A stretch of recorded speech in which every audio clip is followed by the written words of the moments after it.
The debris field stretched across 3,000 kilometers of empty space, twisted metal catching starlight like broken mirrors. Ruth Davies gripped the emergency bulkhead as another shudder ran through the prairie wind's damaged hull. Somewhere behind the cargo bay walls, atmosphere hissed through a crack nobody could reach. "How many life pods left?" she asked, already knowing the answer would disappoint her. Her engineer, Dennis Park, checked his cracked datapad. 4. We've got 23 people. Ruth did the math instantly. Not enough. The stellar storm had torn through their cargo ship like paper, and now they drifted in hostile space with no working communications array and limited oxygen. She had been hauling grain and medical supplies to the colony on Ferris 7. Simple job, routine flight. The storm warnings had come too late. Put families together in the pods, Ruth decided. Launch them toward the nearest shipping lane. Someone will pick up their beacons. "What about us?" Dennis asked. Ruth looked at the 7 crew members who would stay behind with her. "We wait. The ship's beacon is stronger than the pods.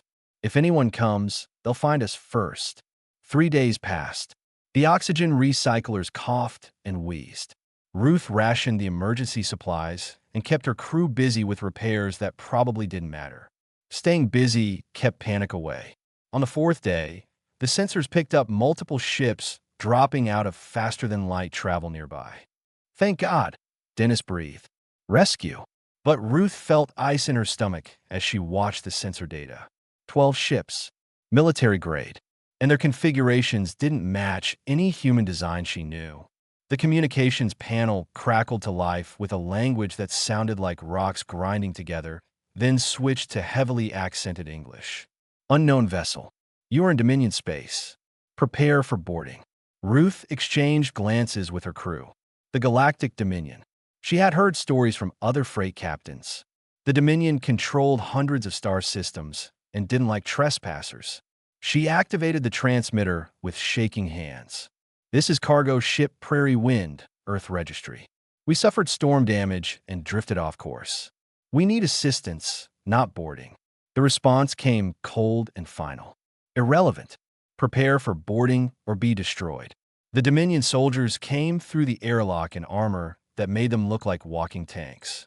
Their leader, a creature with 4 arms and skin like blue leather, surveyed the damaged cargo bay with interest. Ruth and her crew had been ordered to stand in a line, hands visible. "You are far from Earth territory," the soldier said. His English was perfect, which somehow made things worse. "This region belongs to the Dominion. Your presence here is suspicious." "We're freight haulers," Ruth explained, keeping her voice steady. "Civilians. The storm knocked out our navigation. We didn't mean to cross into your space." The 4-armed soldier stepped closer, studying her face. "Where is your military escort?" Ruth blinked. "Escort? We're a cargo ship. We don't have escorts. Impossible. No civilization sends vessels through deep space without protection." "Well, we do. Commercial ships operate independently. We use established shipping lanes and file flight plans." The soldier conferred with his companions in their grinding language. Ruth caught the tone of disbelief. Finally, he turned back to her. "You'll come with us. The Dominion Council will want to question you about human military capabilities." "We don't know anything about the military," Dennis protested. "We haul cargo. That will be determined." The soldier gestured, and more troops entered. "Gather your crew. You are now guests of the Galactic Dominion." The Dominion flagship was massive, easily 100 times larger than the Prairie Wind. Ruth and her crew were separated and placed in comfortable rooms that were obviously cells despite the soft furniture and climate control. A guard stood outside each door, 7 feet tall with gray skin and 2 mini fingers that Ruth's interrogation began the next day. She sat across from a Dominion official who introduced himself as Intelligence Commander Thresh. He had an angular face and eyes that reflected light like a cat's.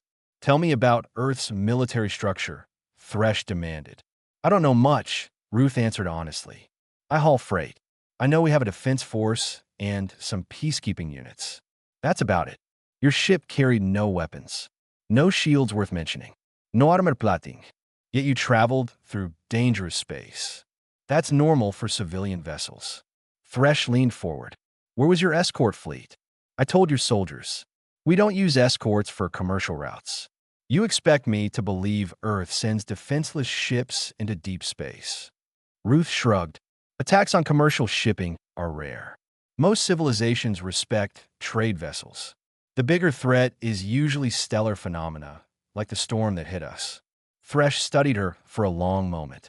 You are either very brave or very foolish. Or perhaps Earth is more powerful than we suspected if they can afford to leave their civilians unprotected. I think you're reading too much into basic economics, Ruth said. Escorts are expensive. Trade ships operate on tight margins. But Thresh wasn't listening anymore. He was looking at a data pad, his expression troubled. Ruth noticed his fingers twitching slightly, a sign of stress perhaps. Whatever he was reading, it bothered him. You may return to your quarters, Thresh said quietly. We will continue this discussion tomorrow. As guards escorted Ruth back through the pristine corridors of the Dominion flagship, she noticed increased activity. Soldiers hurrying to stations. Officers speaking in urgent tones. Something had changed. She didn't know what, but the atmosphere felt different. In her cell that night, Ruth lay on the too-soft bed and thought about home. Earth would be looking for the Prairie Wind by now. The shipping company would have reported them overdue. She wondered how long before someone came looking and what would happen when they did. She fell asleep hoping the Dominion was smarter than they seemed. Emperor Volth sat on his throne reviewing reports when the message arrived from Earth. 3 weeks had passed since the capture of the human cargo ship, and the Dominion's intelligence teams had learned remarkably little. The humans were either excellent liars or genuinely ignorant about their own military capabilities. The message itself was brief and polite.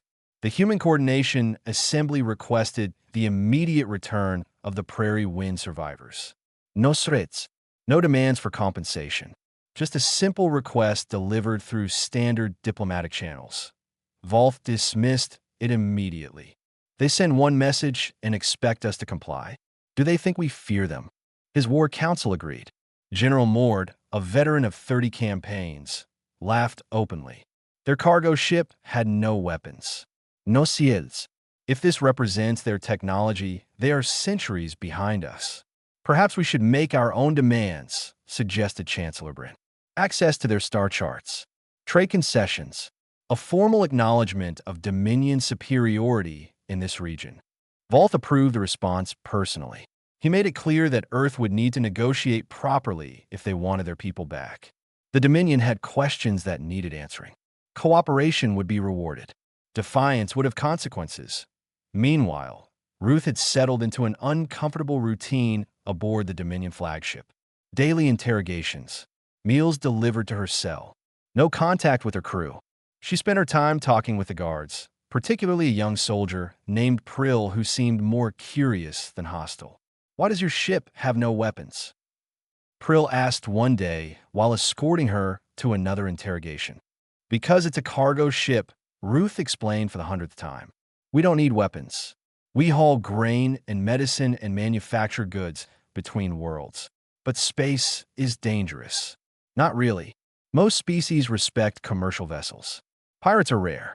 Military conflicts almost never involve civilian ships. Prill looked troubled. My homeworld was conquered by the Dominion when I was young. They destroyed our merchant fleet first. Cut off supplies. Starved the resistance. Ruth felt sympathy for the young soldier. I'm sorry that happened to you. Earth handles things differently.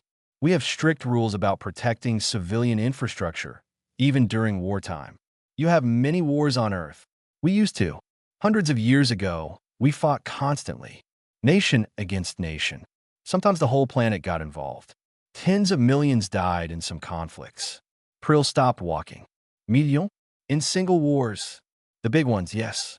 We nearly destroyed ourselves several times. That's why we eventually unified. We learned that cooperation worked better than constant fighting. The young guard resumed walking, but Ruth could see she had shaken him. The scale of human history seemed to disturb him more than any weapon system could. The second message from Earth arrived on schedule. Ruth knew about it because Thresh mentioned it during her interrogation that afternoon. His expression was unreadable as he showed her the screen. Your government sent a ship. A single vessel appeared at the edge of our space, delivered this message, and left. Ruth read the message. Same polite request. Return the survivors. No threats. No ultimatums. What did your people do? She asked. We sent interceptors to board the ship and bring its crew in for questioning. Thresh paused. They escaped. Your ship accelerated beyond anything our vessels can match. Ruth tried not to smile. So you saw what our ships can do. One ship, one demonstration of speed. Nothing more. Did you respond to their message? Thresh nodded. Emperor Volth has made additional demands. Your government will need to provide information about your military capabilities and agree to territorial concessions. Then we will consider returning you. That's a mistake, Ruth said quietly. Are you threatening us? I'm not threatening anyone. I'm just saying that asking for concessions while holding civilians hostage is a bad strategy. Earth doesn't respond well to threats. Thresh leaned back in his chair. Your world is thousands of light years from here.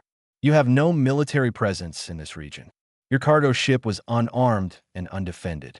What exactly should we fear? Ruth met his eyes. The fact that we send unarmed cargo ships through deep space should tell you something.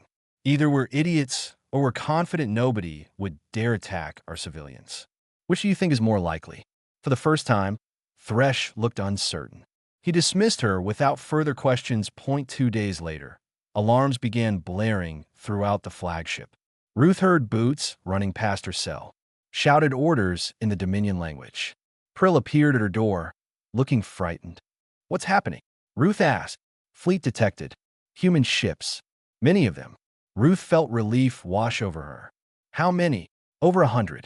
They appeared without warning at the border. Our Grand Fleet is being mobilized. How big is your Grand Fleet? Prill swallowed hard. 40,000 vessels. 30% of our entire military. The largest force we've assembled in 2 generations. Ruth felt the relief turn to dread. 40,000 ships against a rescue force? This was going to go badly for someone, and she suspected it wouldn't be the humans. Listen to me, Prill. Tell your commanders to stand down. Return us peacefully, and this doesn't have to become a fight. They won't listen. Emperor Volth has ordered the fleet to attack if the humans don't retreat. Ruth sat on her bed and put her head in her hands. Somewhere out there, human ships were preparing for battle. Ships that made the Dominion interceptors look slow. Ships crewed by people who had spent centuries learning how to fight wars efficiently and end them quickly. She thought about her nephew, David. He was a tactical officer on a human warship, always complaining about boring patrol duty. She wondered if his ship was out there. She hoped not. David tended to be enthusiastic about his job, and enthusiasm in combat usually meant excessive property damage. This is going to be bad, Ruth whispered to herself. Prill shifted nervously by the door. Your people won't attack, will they? Not against 40,000 ships. Ruth looked up at the young soldier. Prill, I need you to understand something. If shooting starts, get to the escape pods. Don't try to be a hero, but we outnumber them, numbers won't matter. Trust me. Admiral Kelth commanded the Dominion Grand Fleet from his flagship, the Eternal Victory. 40,000 vessels surrounded him in perfect formation, stretching across space like a steel curtain. He had fought in 17 campaigns and never lost a battle. Today would be no different. The human fleet hung at the border, 127 ships, according to sensors. Small force. Kelth felt almost insulted that they thought such numbers could challenge the Dominion's might. Open communications, he ordered. The human commander appeared on screen, a woman with gray hair, pulled back severely. She wore a simple uniform with minimal decoration. Behind her, Kelth could see crew members working at stations that looked oddly empty compared to Dominion bridges. I am Rear Admiral Grace Ford of the 3rd Expeditionary Legion, Human Coordination Assembly. We are here to retrieve our citizens. Return them immediately, and this situation ends peacefully. Kelth smiled.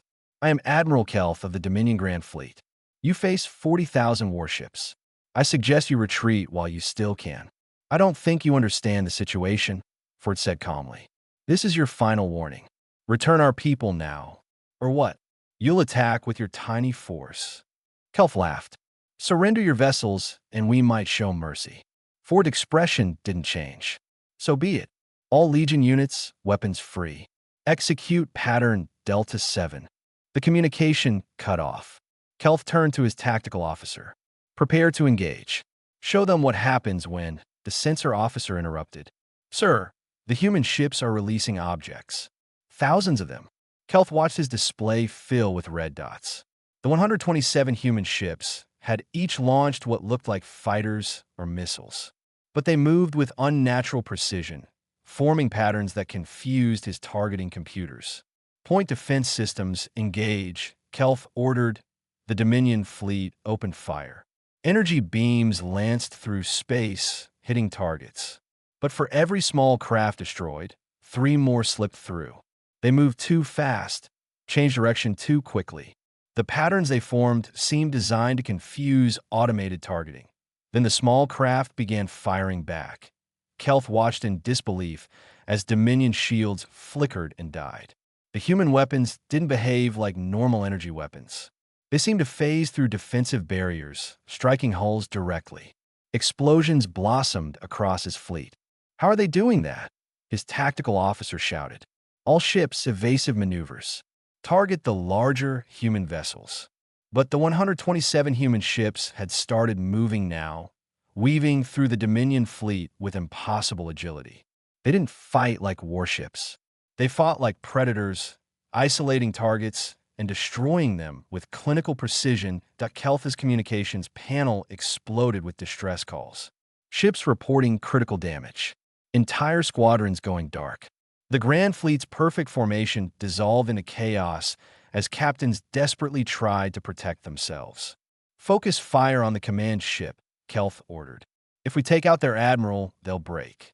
300 Dominion vessels concentrated their weapons on Ford's flagship. Energy beams and missiles converged on the human ship. Kelf held his breath, waiting for the explosion. The human ship didn't even slow down. Its shields absorbed the barrage effortlessly. Then it returned fire. A single beam of light, lasting less than a second. 2 of Kelf's heavy cruisers simply stopped existing. What kind of weapon was that? Kelf whispered. His sensor officer checked the readings 3 times before answering. Sir, it appears to be a directed antimatter stream. The precision required for that is theoretically impossible. Any containment failure would destroy the firing ship. Apparently, it's not impossible. The battle continued for 6 hours. It wasn't really a battle. It was a demonstration. The human fleet moved through the Dominion forces like sharks through fish. They disabled command vessels, destroyed weapons platforms, crippled engines. They avoided killing when possible, but made it clear they could kill whenever they wanted. Kelf watched his fleet die around him. 3,000 vessels destroyed or disabled. The rest scattered, formation broken, morale shattered. His own flagship had lost main power and drifted helplessly. The human admiral's face appeared on his screen again. She looked tired, but not particularly triumphant. Admiral Kelf, do you wish to continue? Kelf slumped in his chair.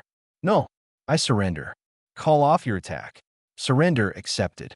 Retrieve your escape pods and survivors. We will hold position here until our citizens are returned. Any aggressive action will be met with immediate response.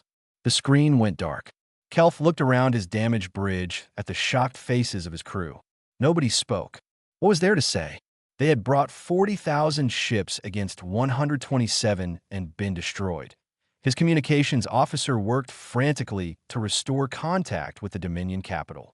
When the link finally established, Emperor Voltha's face appeared, angry and demanding. Report, Admiral.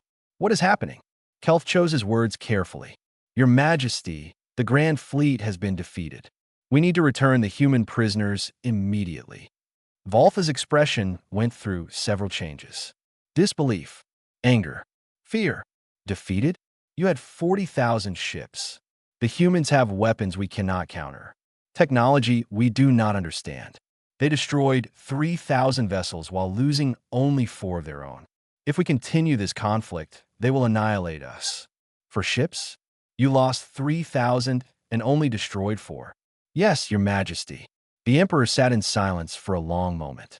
When he spoke again, his voice had lost all its authority. What do they want? Return of their citizens. Nothing more. They're not demanding surrender or territory. They just want their people back. And if we refuse? Kelf looked at his tactical display, showing the 123 remaining human ships holding perfect formation. Then they will come and take them, and they will destroy everything in their path. Volf closed his eyes. Bring the humans to the nearest transport point. Escort them personally with full honors. And Admiral Kelf, tell Intelligence Commander Thresh I need to see him immediately. We need to know exactly what we're dealing with. Yes, Your Majesty. Kelf cut the communication and looked at his ruined fleet. In 6 hours, everything he knew about warfare had become obsolete. The humans fought with casual efficiency, as if this wasn't even a real battle for them, as if the Grand Fleet was just an inconvenience. Intelligence Commander Thresh stood before the Dominion War Council, surrounded by holographic displays. Data from the battle scrolled past in streams of numbers that told a story of complete technological superiority. The council members sat in stunned silence as Thresh presented his findings. The human vessels used quantum-entangled communication. Thresh explained, highlighting battle footage. Every ship, every fighter, every missile acted as part of a single coordinated system. Our jamming had no effect. Our tactical predictions were useless because they weren't making independent decisions. Chancellor Bryn leaned forward. Quantum communication is theoretical. The energy requirements alone would require power generation beyond our current capabilities. Yes. Thresh pulled up another display. Their weapons phase through our shields by temporarily shifting into alternate dimensional states. The mathematics involved are several centuries beyond our understanding. How is this possible? General Mord demanded. We are the dominant military power in this region. We have conquered 47 star systems. Thresh turned to face the general. That is precisely the problem. We measured ourselves against our neighbors and assumed we were powerful. We never considered that somewhere in the galaxy, someone might be vastly superior. Emperor Volf spoke from his throne, his voice hollow. What else have you learned? Thresh activated another display, this one showing linguistic analysis. This is where it gets worse, Your Majesty. The human commander identified herself as part of the 3rd Expeditionary Legion. Not fleet, not armada. Legion. What difference does terminology make? Everything. Thresh pulled up human language databases they had compiled from capture communications and trade documents. In human military terminology, a legion is a medium-sized deployment unit. It is not their largest formation. It is a component of larger organizational structures. The council chamber fell silent. Thresh continued relentlessly. We found references in their public communications to 12 such legions assigned to peacekeeping operations. 12, Your Majesty. Separate from their colonial defense forces. Separate from their home fleet reserves. 12 legions just for routine external operations. You're saying that battle group was just one of 12? Bryn asked quietly. At minimum, and based on the casual way their commander spoke, these legions appear to be considered adequate, but not excessive for peacekeeping duties. General Mord stood up, his face dark with anger. This is speculation. You're building assumptions on assumptions. Thresh met his glare. Am I? Let me show you the math, General. One human legion of 127 ships destroyed 3,000 of our vessels while losing 4. That is a kill ratio of 750 to 1.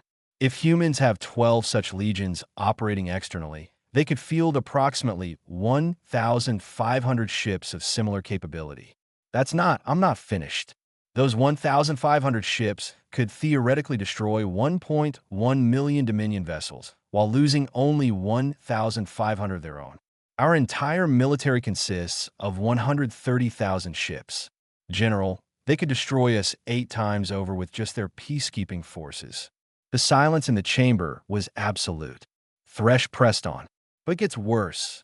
These are peacekeeping legions, external operations forces. We have no data on their actual military capabilities. their home defense fleets, their strategic reserves, the forces they would deploy in an actual war rather than a rescue operation. Dr. Senna, the xenolinguist, stood up from where she had been sitting quietly. Commander Thresh, may I add something? Please. Senna pulled up her own data. I've been analyzing human cultural and historical records from our trade databases. Earth went through what they call their world wars in the 20th century. Conflicts involving the entire planet. Casualties numbered in the tens of millions. So they are naturally warlike, Mord said. No, general. They were warlike. Past tense. These wars were so devastating that humanity fundamentally changed their approach to conflict. They unified their planet, developed international law, created peacekeeping forces.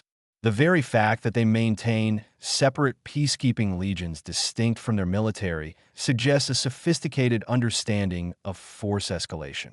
Senna brought up more data. Here is what troubles me most. In human history, peacekeepers are forces trained to maintain order without excessive violence. They are not frontline military units. Yet their peacekeeping legion destroyed our grand fleet with casual efficiency. If that represents their peacekeeping capability, what does their actual military look like? Emperor Volf had grown paler with each revelation. What are you recommending, Commander Thresh?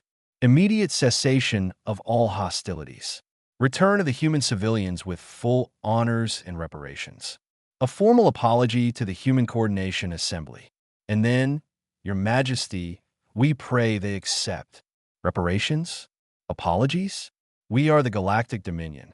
We were the Galactic Dominion, Thresh corrected gently.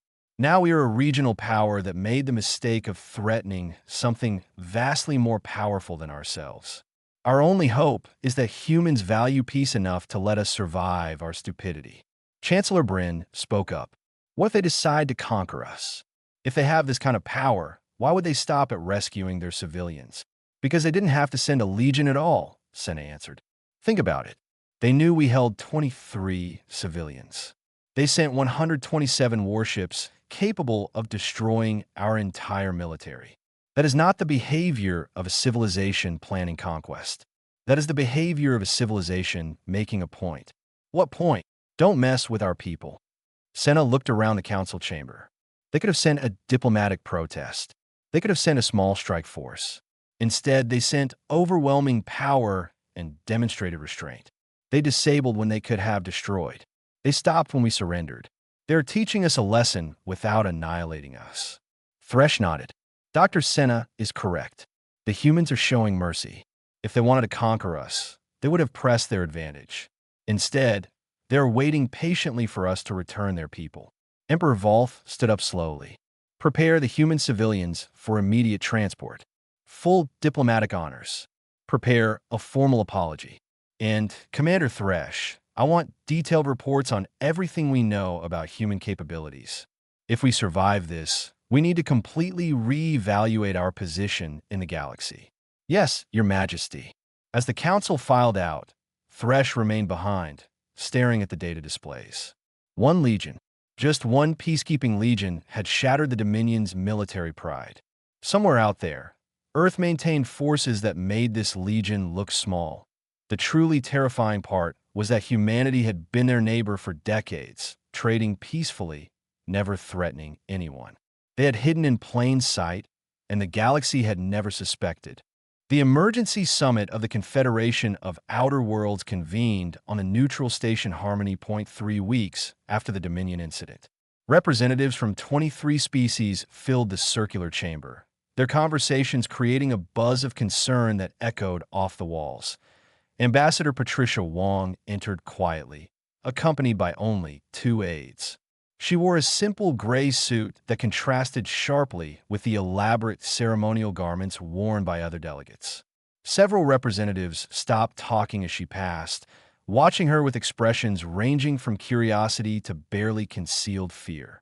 The Confederation chair, a tall being named Coordinator, fell from the Tarn species, called the Assembly to order. His 4 eyes fixed on Patricia as he spoke. Ambassador Wong, thank you for accepting our invitation. The Confederation has many questions about recent events. Patricia took her seat at the designated human podium. I understand. I'm here to provide clarity where I can. A representative from the Quinn Assembly stood immediately. Is it true that a single human military unit destroyed 3,000 Dominion warships? The 3rd Expeditionary Legion engaged the Dominion Grand Fleet in defense of human civilians. Yes, significant Dominion losses occurred. How many ships did your Legion lose? For vessels sustained damage beyond field repair. No human casualties. The chamber erupted in overlapping voices. Coordinator Fell had to activate the silence field to restore order. Please, one at a time. Ambassador Kree, you have the floor. The Kree representative, a being resembling a large crystalline structure, pulsed with colored light as it spoke. Ambassador Wong, the Dominion was considered the dominant military power in this region. Their defeat has created uncertainty about the balance of power. We need to understand human military capabilities. Patricia nodded slowly. I understand your concern. Let me be clear about several points. First, the 3rd Expeditionary Legion is a peacekeeping unit, not a frontline military force. Second, humanity does not seek territory or conquest. Third, we value trade and diplomatic relations with all peaceful civilizations. You avoided the question, said Ambassador Tor of the Helvan Collective. How many military units does Earth maintain? I can tell you that we maintain 12 expeditionary legions for external peacekeeping operations. These units operate independently of our colonial defense forces and home fleet reserves. The chamber fell silent. Ambassador Tor pressed further. And the size of these home defenses? That information is classified. However, I can assure you that Earth's defensive capabilities are adequate for our security needs. Adequate? Tor's voice rose. You destroyed the Dominion Grand Fleet with a peacekeeping unit, and you call your actual military adequate. Patricia met his gaze calmly. Yes, adequate. Humanity learned painful lessons from our own history. We spent centuries fighting ourselves before we achieved planetary unity. Those wars taught us that the best way to maintain peace is to be prepared for war while never seeking it. A younger representative from the Soren Confederacy spoke up nervously. Are you threatening us? Quite the opposite. I'm explaining why we maintain strong defenses while pursuing peaceful relations. Earth could have responded to the Dominion's actions with overwhelming force. We could have demanded territory or reparations. Instead, we asked for our civilians back. When diplomacy failed, we sent sufficient force to ensure compliance, then stopped when our objective was achieved. That restraint is intentional. Coordinator Fell leaned forward. Some among us fear that humanity is simply biding its time before beginning conquest. Patricia stood up, her voice firm.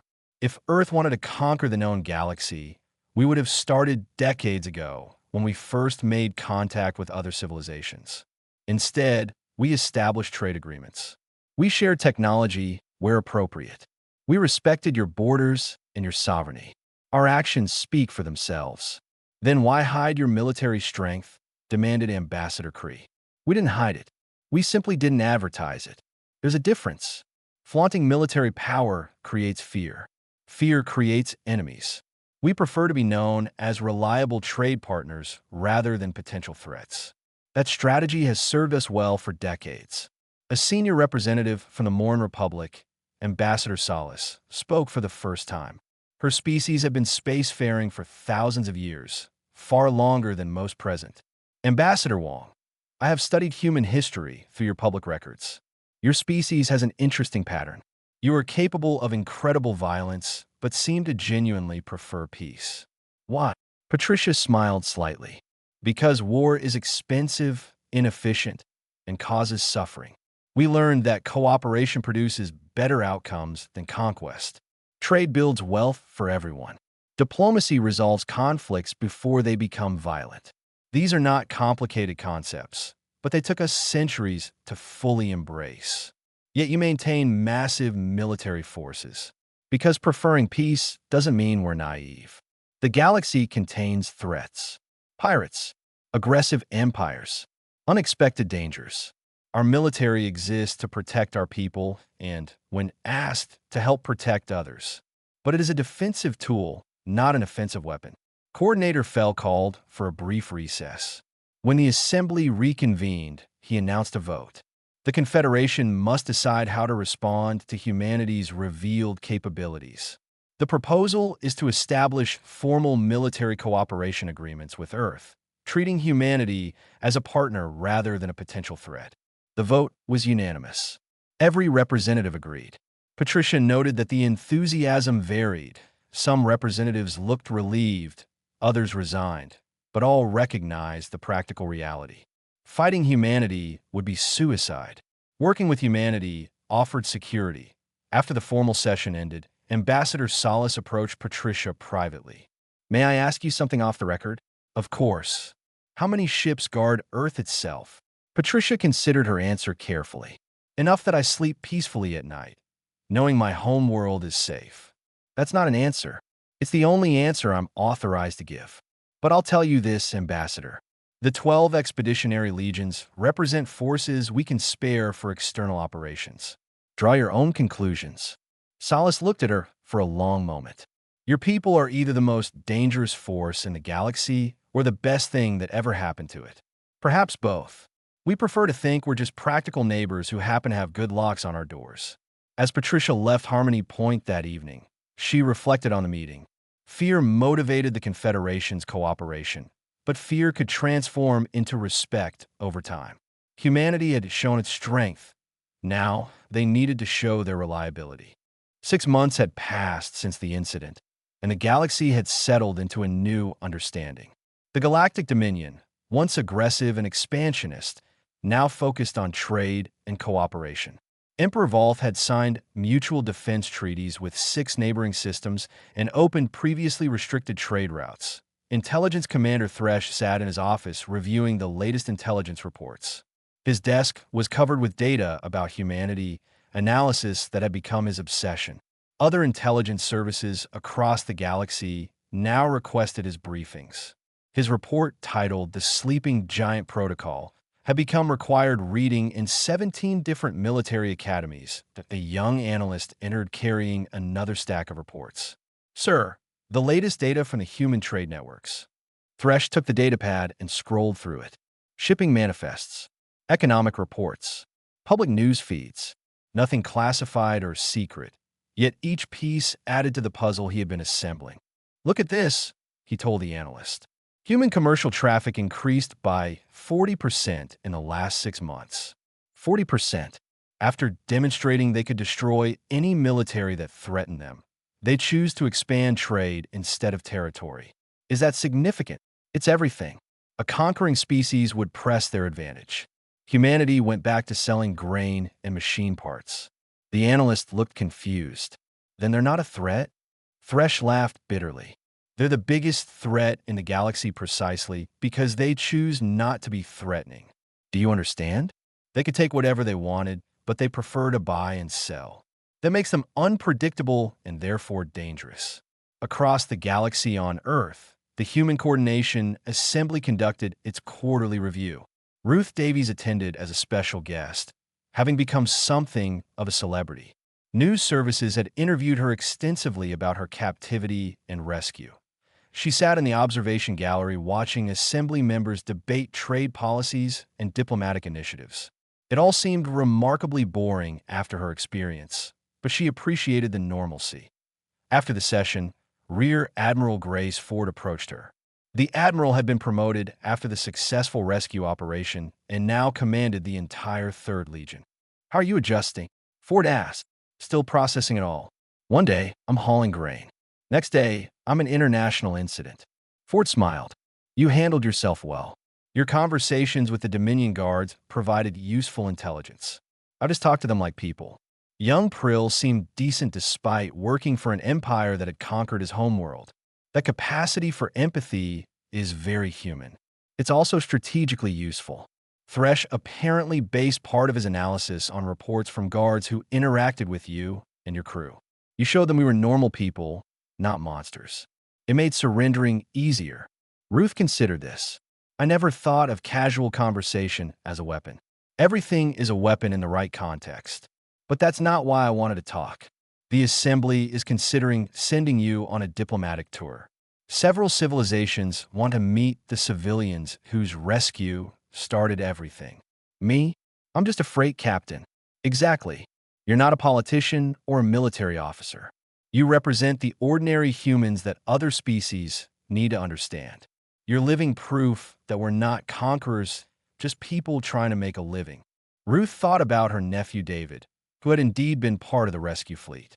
He had sent her a message apologizing for the excessive response to her kidnapping. She had laughed at his description of the battle as routine peacekeeping operations. What would this tour involve? Visiting key systems, meeting with representatives, answering questions, showing them that humans are relatable. Well, I have to talk about the battle. Only if you want to.